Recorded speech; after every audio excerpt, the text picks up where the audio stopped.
So, welcome back to my carpet. On this carpet is a Ruger P-94 chambered in 40 cal. And just wanted to go over this little handgun.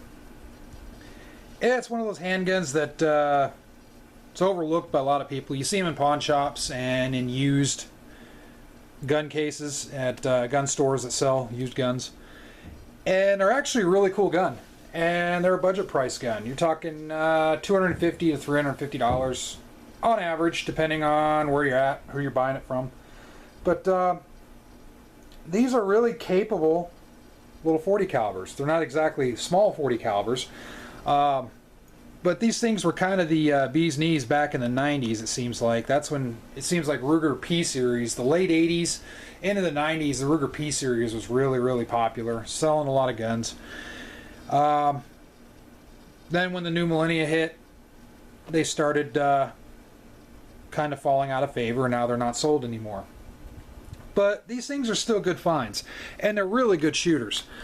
Again, this right here, this is a P-94 chambered in 40 caliber. I'll kind of go over some of the features here. It has an alloy frame,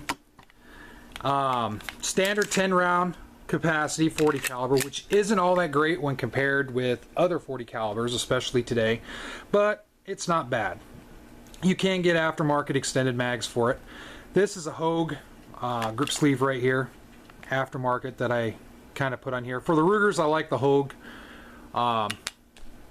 rubber grips just because of the finger grooves and such. I just prefer it on these Rugers. It adds a little bit of bulk to the gun, but the gun is bulky no matter what, so I think it actually just kind of goes with the lines of the gun. The sights are metal sights, 3-dot front rear, dovetail rear. You have a pinned front sight.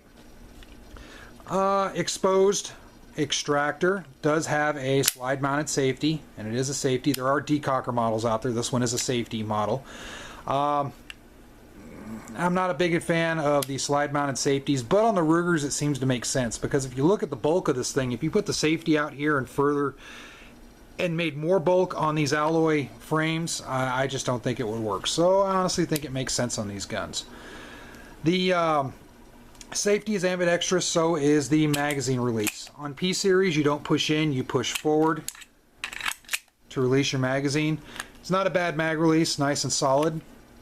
The slide lock slide release is located about in the same spot as a 1911, so for those of you that are real familiar with the manual arms for a 1911, if you so choose, you can load the magazine, use your offhand, send the slide home, and so forth. Or of course you can always charge overhead if you want. The sights, there is an aftermarket offering for night sights for the P series, and it will work on these. So if you want to do night sights, if you have a P series, if you're a fan, if you really like these guns, you can do night sights on them. The trigger itself, the double action, is typical of the era with these hammer fired double action single action.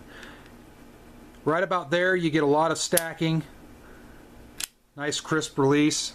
The single action, you can see the take up right there, right out, I'm against the sear. Nice crisp release, and the reset isn't too bad. It's not as good. It's a fast trigger. It's not as good as the 59 series from Smith & Wesson, the 3rd gen 59 series. Those guns were just made to shoot fast, in my opinion. But it's definitely a serviceable trigger. You do have to do a little bit of training to get used to that double action single action pull. That's one thing that trips up a lot of people, as they store the gun like so, with the gun loaded on safe. When you employ the gun, you take it off safe, you have your first round is a long double action pull, then you have single action after that. That takes a little bit of training to get used to. The handling of the gun, it's a little bit clunky, but at the same time it's still smooth. It's just a big gun. It's a big fat gun. The recoil for the 40 caliber, it's not bad. It's about average if I were to rate the recoil on this gun. It's not real light, but it's not super snappy. It's definitely manageable. Again, 10 rounds isn't great, but for a gun from this era, it's not bad either. You have to remember, this is kind of a product of the 90s, not a product of the millennia. So check them out. Don't overlook the Rugers. They're good utilitarian type guns. I mean, if anything, you want a good gun to take with you hunting or out backpacking or something, these guns just work. There have been problems with them in the past, just like any other type of firearm out there, but they're really good guns. They feel good in the hand. They're easy to use, easy to clean. I'm not going to show the takedown of this because it's pretty much a standard Ruger P-Series takedown, and there's about a bazillion videos on YouTube that show it. The accuracy is outstanding.